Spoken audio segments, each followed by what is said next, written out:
afternoon, ladies and gentlemen, and welcome to Notre Dame Stadium.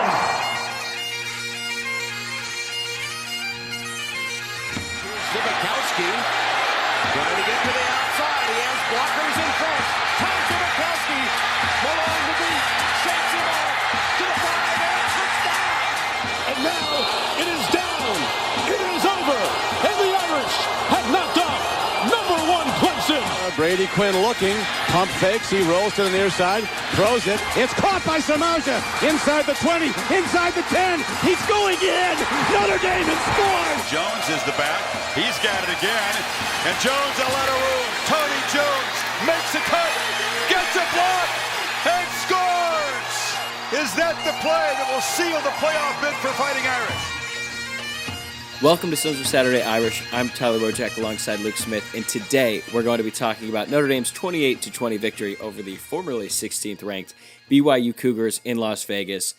Don't look now, but the Irish have picked themselves off the map after a disastrous 0-2 start, have now won 3 in a row, and even though the final score was probably closer than it should have been, overall, I think we both feel very good about what we saw on Saturday and where this team is headed.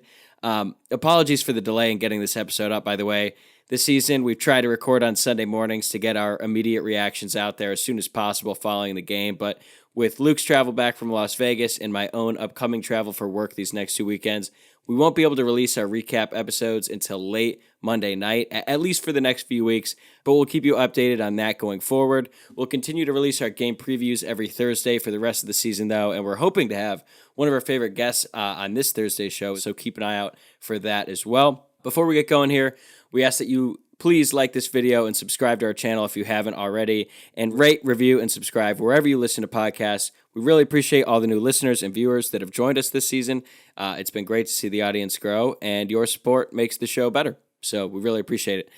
Here's a quick word from our sponsors, and then we'll talk Notre Dame BYU.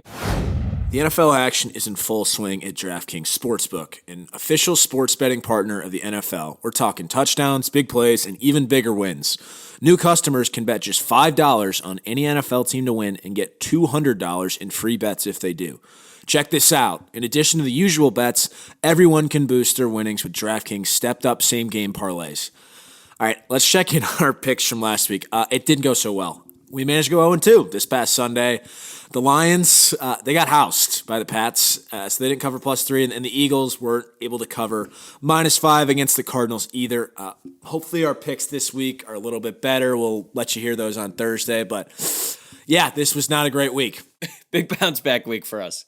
Check us out on Thursday. Yeah, exactly. But to make things even sweeter, you can throw down on stepped-up same-game parlays once per game day all season long.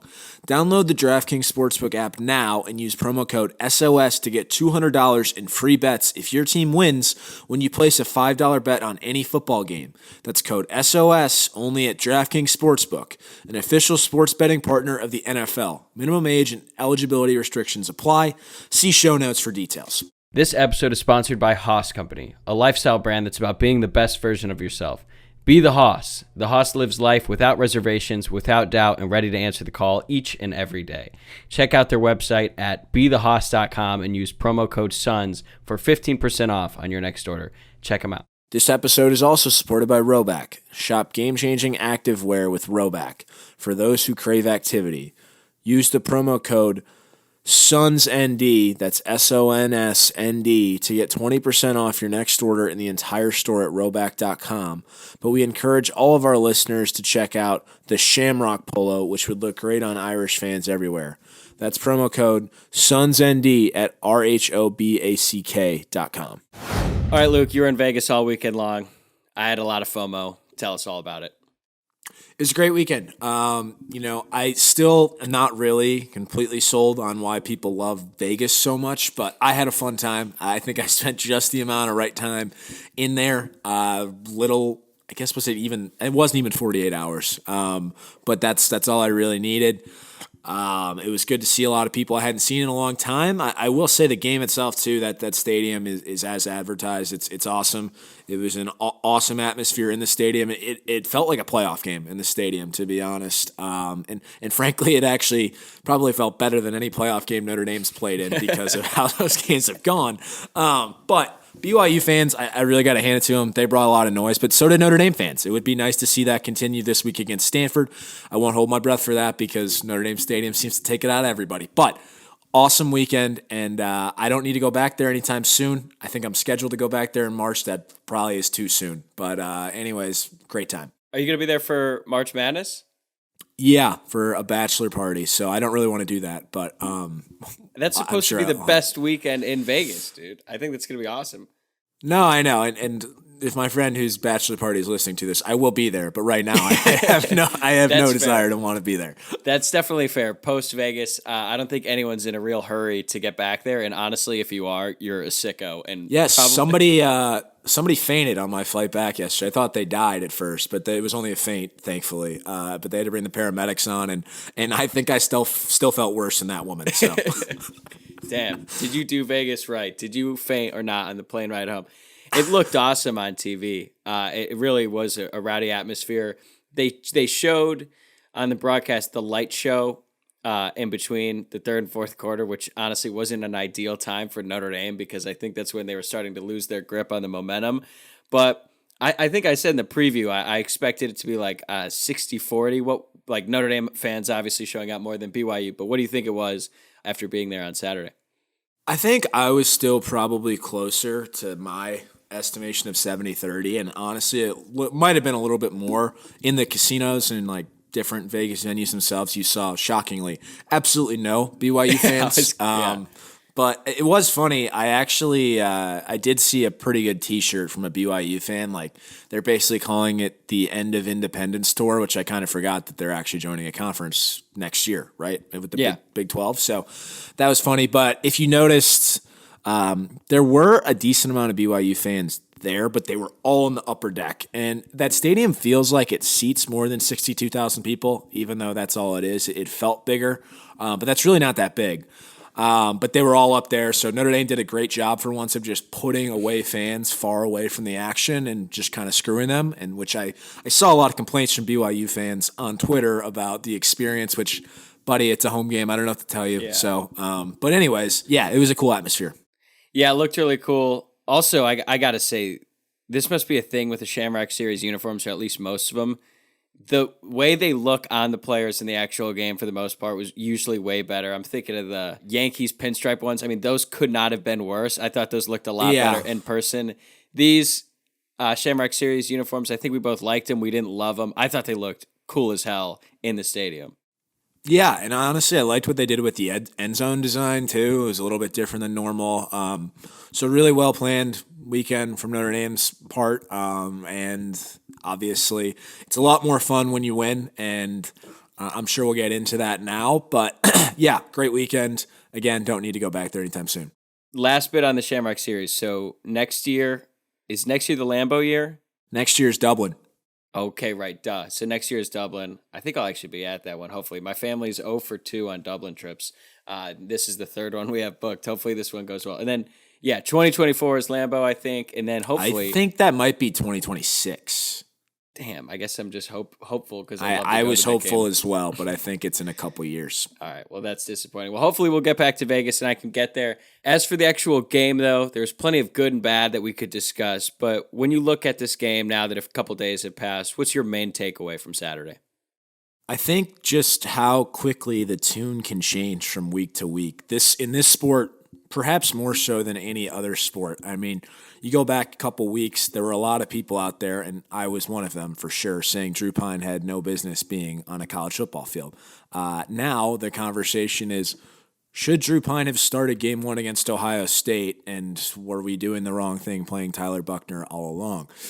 It's just crazy how reactionary this sport is. And I understand it, right? It's a short season. It's 12 games, so it's going to change week to week. But it's just funny how quickly your tune can change. But I think the biggest takeaway for me is that winning is fun, right? And that's why the tune is changing the way it is right now. We've also seen a lot of progress and promise from some young groups or young players in position groups, the offensive line. You see Jaden Thomas. I mean, there was Holden Stays the other night with his first catch. So there are things about this team to be excited about, even if, there's not a college football playoff down the road here, there's still things to be excited. And I think that for a while I was not there. Okay, I don't think that. I know I wasn't there. But now there are some things to get excited about, and there's the potential of playing spoiler, and I truly believe they can do that with Clemson and USC. So there are things to be excited about, and I think that's my biggest takeaway coming out of Saturday night. No doubt. There's plenty to be excited about still. The schedule, we're should be in the easier portion of it over the course of these next 2 weeks. Then Notre Dame takes on Syracuse, who's currently ranked 18th, I believe, before Clemson comes to town in early November. But you're right. I think winning cures a lot of that. And on Saturday, I think Notre Dame proved it could beat a good team, because BYU is a good team. I mean, they certainly are a flawed team, but a good team. There's a reason why they were ranked 16th in the country. And Notre Dame wasn't clicking on all cylinders by any means. And yes, they should have won by more. And I guess I shouldn't have been surprised by the reaction. People were upset that Notre Dame didn't really put their foot on the gas in the second half and run away with it. But I think when you consider where we were a few weeks back and where the team is now, I can't help but be really happy about where the team is and excited about the road ahead.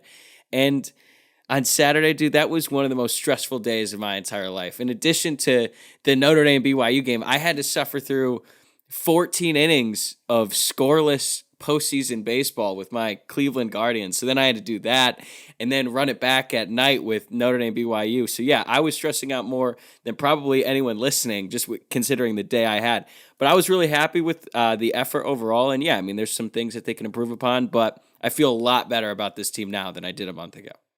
Yeah, when we left the game, I was talking to somebody, and it didn't even really resonate with me at the time. They were like, we just beat the 16th ranked team in the country. I guess I didn't fully process that. And I know we beat Wisconsin last year, who was ranked, 18th at the time. But we haven't had that's got to be one of our higher ranked opponents we've beaten in the last several seasons. So that's already a good start for this Marcus Freeman, redemption tour after the whole 0-3 start. So yeah, I don't know. There's definitely a lot of things to be positive about coming out of that, and I know that people would have liked to see us pound them, but I kind of just realized that there are just some truly miserable people out there that can't be happy with anything, and this is coming from me, that whatever, if they're really going to be that upset about Notre Dame getting a win against a ranked opponent in an NFL stadium, then I can't help them. Yeah, I guess the only reason why, just as a fan base, it didn't seem to resonate as much beating a ranked team is because Notre Dame was favored. So I guess there was an expectation that Notre Dame should win the game. But again, I guess I'm just feeling a lot better considering where this team was not too long ago. But I can't believe we made it this far into this podcast without mentioning Michael Mayer, because the dude is, I don't even really have words to describe him at this point. He's inevitable. He's going to dominate. He's going to get his. There's really nothing you can do to stop him. It doesn't matter how many teams or how teams game plan to try to stop him. He finished with 11 receptions, 118 yards, 2 touchdowns, all in the process of becoming the career leader with most receptions by a tight end in school history. He surpassed Tyler Eifert on that 20-yard touchdown catch. On the broadcast, I just couldn't believe how impressive he was, but I always feel like when you're there, you can appreciate it a little bit more, and you kind of just see how physically imposing he was. What do you have to say about his performance on Saturday? I think I texted this at some point during the game, but he's pretty much reached the Golden Tate level of just get him the ball and see what is going to happen, basically. And there have been very few people like that in our lifetime at Notre Dame. He's in that echelon as a tight end, too, which is crazy. Ridiculous. He's just such a large human being, too. That 3rd and 11 catch where Pyne did throw him open, which was a really nice play, but he just let Mayer make a play, and it's kind of like, oh, this is crazy what happens when you try to allow your best players to get the ball. Good things happen. That catch was incredible, and Pyne really did just feed on Michael Mayer all day. I forget what the exact numbers were, but I'm pretty sure he targeted him somewhat 15 times, right. And he only had 20 – how many attempts did he have? He had 28. Yeah, okay. So literally more than half his attempts were to Mayer. As they should be. Yeah, exactly. And it worked. So yeah, that was – he was incredible. And I'm glad that we have at least, 7, 8 more games of him. So because he's really fun to watch, and I've really enjoyed it. Yeah, you mentioned Golden Tate, in the level of excitement that we get watching him. The Golden Tate excitement level was a little bit different because he did most of his work after the catch, whereas Mayer just is physically imposing. That one third down catch he had where the BYU defender he played great coverage, was literally all over him, probably holding him a little bit, and Mayer just comes down with the catch on third down, moves the ball. On that one drive where he had that long touchdown, he converted 2 third downs on that drive. He made it all happen himself. But I think you've already mentioned him, Drew Pyne, give him a ton of credit. He finished 22 of 28 for 262 yards, 3 TDs and a pick. The pick wasn't entirely his fault. It was batted at the line of scrimmage. That's going to happen when your quarterback is 5'10". And 2 of the incompletions were drops. I think they gave Mayer a drop on that 1 third down. It looked like it hit the tip of his hand. I was kind of surprised they rolled it a drop. The Chris Ivory drop was inexplicable. He didn't really have a great game. And if he had caught that screen, I don't know. It looked to me like it was going to be a huge play. So that was really unfortunate. His stats could have been even better for Pyne. But I think at the beginning when we first saw him play, it was so bad. We were like, okay, can he just be average? Because if he's average, then this team is going to be a lot better shape. And he's proving that he can be a little bit more than that. And now, obviously, give credit to the offensive line. Pyne had all day to throw, whether BYU was blitzing or not. But I'm truly stunned by what we're seeing from Pyne. He's not the best quarterback ever, but just considering what he was in the first quarter of that Cal game to what he is now, I'm genuinely shocked.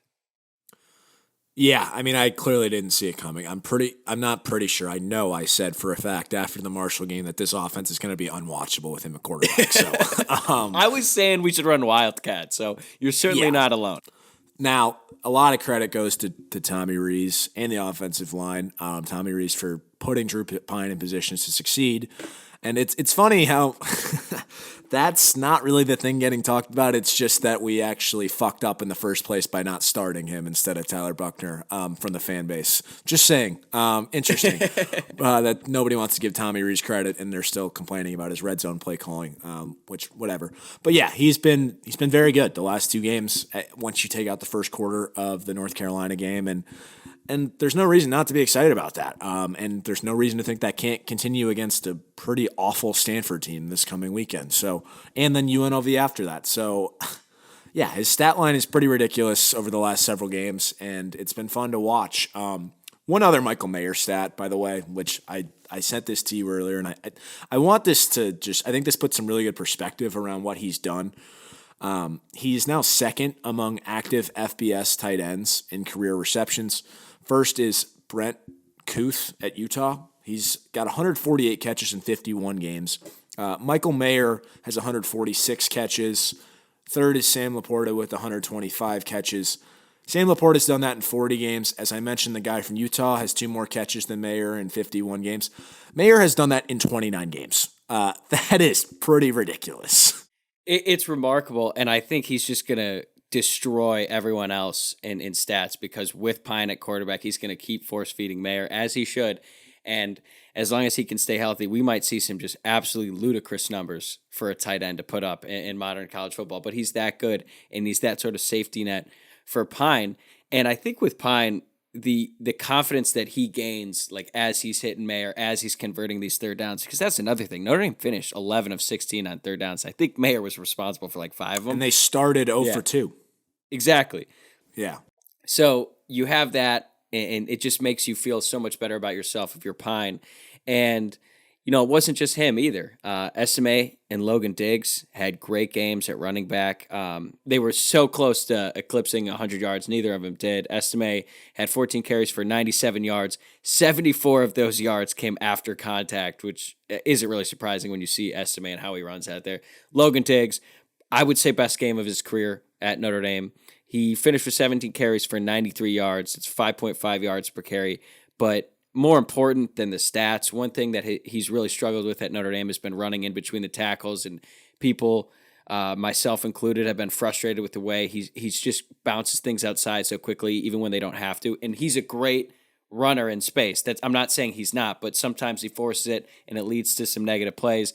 This game, he was running hard in between the tackles, and boy, did it pay off late in the game because he had the biggest run of the game when he ran that 31 yards, just ran right through a tackle. So a lot of things to be impressed by, but I thought the running backs, just another really strong game from him. Yeah, I can't take the credit for this. This comes from Connor Colpoys, but as he said, tackling Estime and Diggs in the fourth quarter, tougher than a weekend at your in-laws, tougher than boxing out the brothers Waitula in a March bookstore game, 10-2 Irish. Anyways, yeah, I was very impressed by both of them, especially they both hurdled guys. Again, after like running for a while too, which is kind of the insane part about that. It was Diggs' best game. He's played in a Notre Dame uniform to date, and Estime just continues to get after you all day. So that's a very, very lethal combo that they have, and I fully expect Chris Tyree to bounce back against Stanford too. So you throw him in, it's a very impressive trio of running backs. One thing I'll say, just this trio and what we're seeing here, we can't stress enough just how important the O-line's development has been in all of this, because it just changes the entire outlook on the team. The O-line sucked the first 2 weeks. Notre Dame loses both those games. And I know we keep going back to this Tyler Buchner, Drew Pyne thing. All I'll have to say about it is, yes, as a fan base, we should all be rooting for Drew Pyne to make it a quarterback competition. Hopefully, Tommy Rees has a real tough decision to make in the offseason, because if that's the case, that means Pyne played really well. But just imagine what this offense would look like with this current offensive line, the way they're gelling, and with Tyler Buchner in the backfield. We'd run for 350 yards a game. Like, we'd have 4 really good running backs if you include the quarterback, Tyler Buchner. But again, this is the team that Notre Dame has. This is the offense that they're going to run. And past 2 games, they've had a ton of success. Another thing we should point out, because we have been very, very hard on the receivers, and I would say rightfully so. But Jaden Thomas stepped up in a huge way. And I jokingly texted you during the game, who is 83 when he made that touchdown catch? It was just so great to finally have something, right? Yeah, it was a great catch too. You're right. And he also had a critical third down reception later in the game where he found a way to get open. So you are seeing development throughout the season now. If we can get that out of a couple more guys, that would be nice too. Tobias Merriweather got 3 snaps. I saw Deion Colsey out there a little bit more this week too. So at least they're on the field. I don't really know what else to say. I thought Lorenzo Styles, though he was quiet, the one big catch he did have was a very nice catch. So, yeah, you saw a few things. Even Lindsey had a catch that wasn't just a fly route. So, I'm just happy that when we're throwing this deep ball, it's to anyone else other than Lindsey. Lindsey, keep running those out routes. We'll hit you. We'll move 5 yards. And you know what? That's just what you're going to do in your 54 snaps a game. But that was the thing about Thomas, is like his stats don't blow you away. He had 3 catches for 74 yards, but they're all important. You mentioned that third down play. The touchdown play was by far the best play any Notre Dame wide receiver has made this season, because he went up and it wasn't a perfect throw, and he made a play despite good coverage. And like, that's the thing that you and I have been saying, is like the receiver play has been so bad. We don't need a Michael Floyd or a Golden Tate. Just give us something so that the defense has to respect any outside threat other than Michael Mayer. And finally, they got it in Jaden Thomas. Yeah, exactly. You're right. Well, we don't need a Michael Floyd or a Golden Tate because you have that already. Yeah, right. His Exactly. name was Michael Mayer. All right, what else we got going on here? Defense, kind of an up-and-down game, but I thought that they finished strong on that 4th and 1. Jason Adamiola and Nana Osafo-Mensah came up huge on that play. Is there anything else from the defense that stood out to you in a good way? I thought Jack Heiser played well. Obviously, he had that safety. Good to see Tariq Bracy get a pick, too, even though it was an absolute duck on the first play of the game. It's also good to hear that Tariq Bracy just has like a grade 1 hamstring pull. So, I mean, there's no reason for him to play the next couple weeks, but it sounds like he should be okay. Yeah, good things happen. He had another just great game before he got hurt. I'm not gonna lie, I was really worried when he first went down because it was a no contact, and I was fearing the worst, but glad he's healthy. I don't know if we're going to see him against Stanford this weekend. I think Marcus Freeman listed him as questionable. I'm totally fine if he doesn't play this weekend. Maybe Mickey can come in and clean up some of the mistakes he's made so far. We got to talk about John Sott, and it's more fun to talk about your punter when the offense has actually been a lot better than it was at the beginning when we were like trying to find positives in the 0-2 start, and John Sott is all we had. So way more positive conversation about him. He's incredible. He ranks 3rd in the country in average yards per punt and 1st in percent of total punts inside the 20 and not returned. When Notre Dame picked him up over the summer, whenever it was like a blip on the radar, and now he's he should be in contention for the Ray Guy Award, and he's come up huge. Yeah, why was he at Harvard before this is my question, because he can really boot it. I guess maybe that's just one of those things where there's a lot of misses in punting recruiting because just nobody wants to have a good punter or just like Iowa you shouldn't have to punt.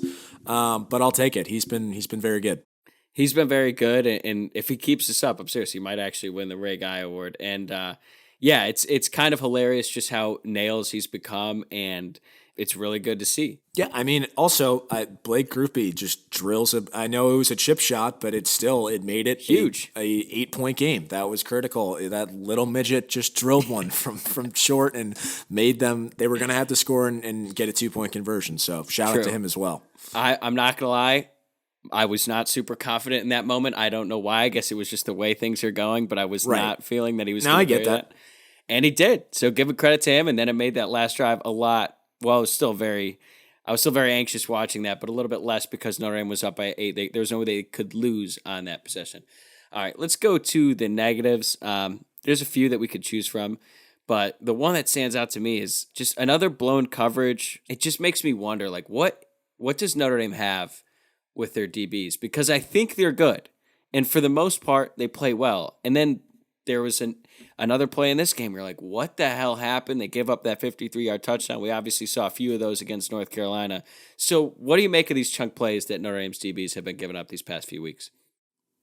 Yeah, did one of those come on the safety blitz? Yes.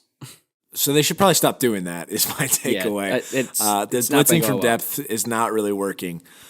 But you're right. I don't really know what to make of it. Because I do think they're pretty good for the most part, but it makes me wonder where that's coming from because let's be honest, those just were never things that happen with a Clark Lee defense or with a Mike Elko defense over, a 4-year period. They happened occasionally last year, but I don't know if they were necessarily coverage bust. They're more so just somebody would get burned. Yeah, bad tackling too. These are just different, and I don't know what's causing that, if it's a communication problem or whatever, but it should probably stop. It also sucks. Clarence Lewis, he only got, 7 snaps, but he did drop a pick 6. I know some people, Greg said, he's got to catch that. That's got to be a pick 6. I love Greg, and I'm especially where Clarence Lewis's mentality is at right now. That's a play he has to have for his own sake. And this is coming from the leader of the Clarence Lewis Revenge Tour. Yeah, well, what the tour it is. It's not been going well, but you did say we will need Clarence Lewis this year, and I still think that's true. It might happen this week now that Tariq Bracy might not be playing. But I agree, man. I know that technically, it wasn't an easy play, but if you're a junior cornerback fighting to get your starting job back, and also, you're a defensive back, very rarely does the interception come as easy as the one that Tariq Bracy had at the beginning. You've got to make the play. You've got to make the difficult catch. And if he had caught it, that's touchdown. And, how different is the conversation about him? Unfortunately, he drops it. But the blown coverage this game wasn't him. Marcus Freeman sort of took blame in the press conference today, saying that Jaden Mickey was supposed to go with the runner a little bit longer than he did. He was expecting Houston Griffith to pick him up. That's not how it happened. And then just an egregious display of tackling as Notre Dame safeties tried to recover and get him down. It didn't happen that way. I think for me, the weirdest thing about these chunk plays is it's coming against BYU, but meanwhile, they didn't give up one against Ohio State, who has far superior wide receivers. And by the way, that game is aging super well because Ohio State looks literally unstoppable, especially the receiving core, even without Jackson Smith and Jigba. So that doesn't really make sense to me. Another thing that doesn't make sense to me, and this has kind of been going on all season, we haven't really talked about it, but the play of the linebackers, and specifically Maris Leofau in this last game, certainly left a lot to be desired. Yeah, it did. And I had to laugh because I was on the message boards last night and somebody asked Mike Goolsby to comment on the linebacker play. And the comment was, Mike G, can you comment on the linebacker play of Bertrand and Leofau? They appear to suck.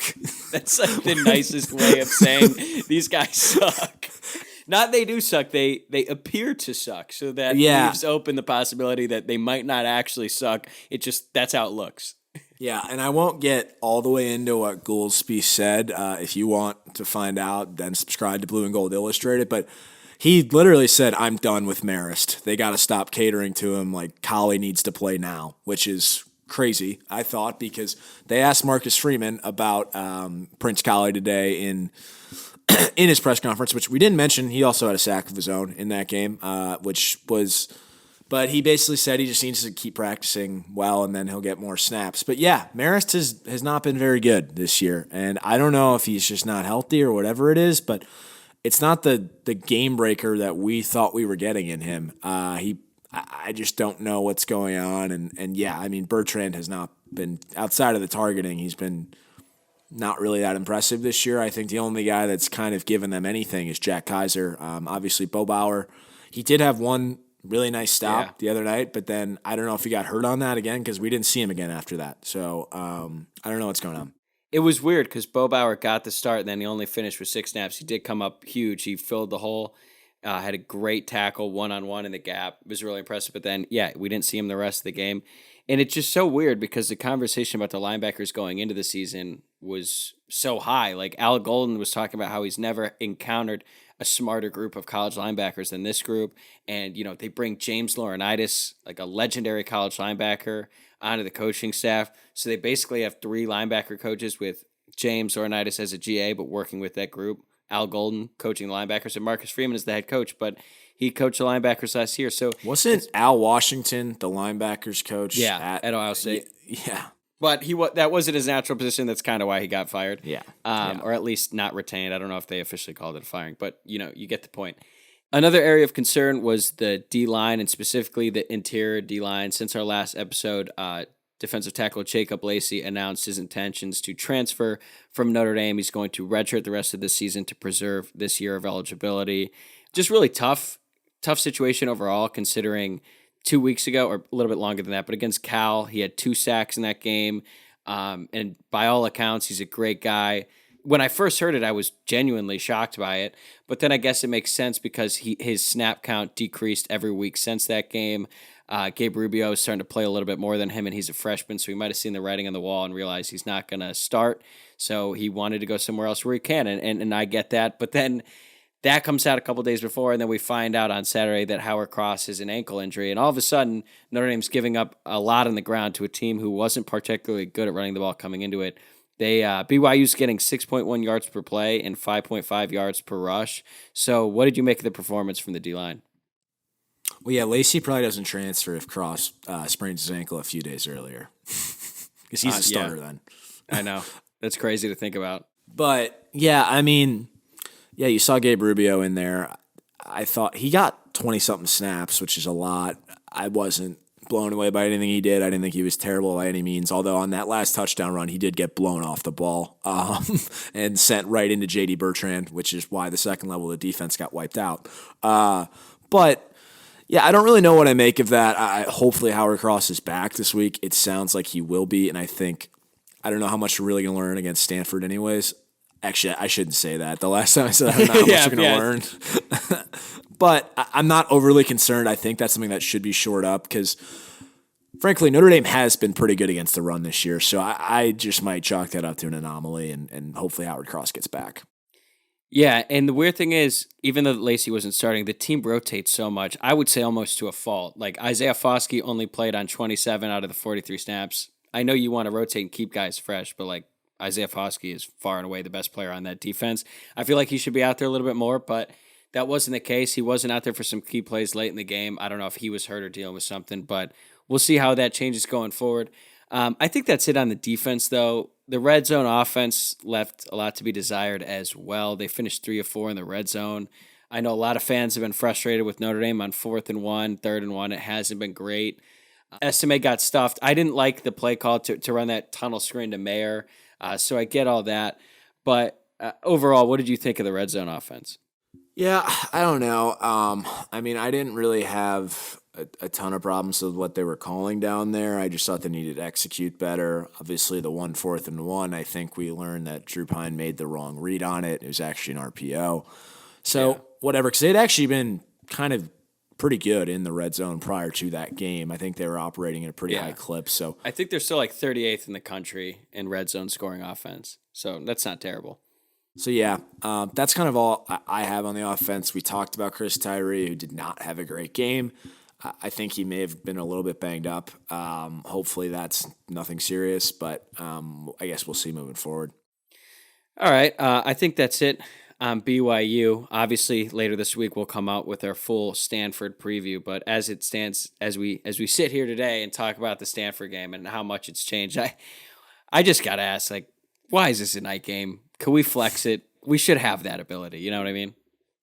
Yeah, the last place that I want to go after Vegas is probably South Bend, but I guess I'm doing that. Yeah, for the Stanford night game. Night game. Hopefully some of that energy that was in Vegas is brought to this game, but I think this has the potential to be a pretty empty game, to be honest. I don't know how many tickets are currently available, so maybe I'm speaking way out of turn, but I feel like there aren't going to be any Stanford fans at this game. Why would they want to see that trash operation other than to maybe pay homage to David Shaw in what should be his last game? Yeah, this would be quite the victory lap for you if Notre Dame does end the career of David Shaw at Stanford, because you have been on this definitely since the beginning, since we started this podcast, because you have had very strong opinions about him since day one, and things have just gone bad from worse over there in Palo Alto. What did you say their record was?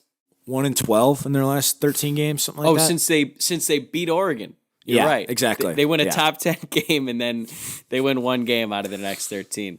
Yeah. You got any final thoughts before we wrap this up? No, I mean, winning heals it all, right? That's, I think, my biggest takeaway, and it's fun, and let's just see how long we can ride this thing, and hopefully that Clemson game means something in November. Worst case, we can play spoiler, but yeah, let's just keep going. Okay. That'll do it for this episode of Sons of Saturday Irish. We'll be back on Thursday to talk about Notre Dame's upcoming game against Stanford, and we're planning to have a guest on as well. So be sure to follow us on Twitter, Instagram, and Facebook at Sons of Sat Irish to stay updated on that, and subscribe to the show as well. For Luke and myself, thank you guys for listening, and we'll talk to you in a couple days.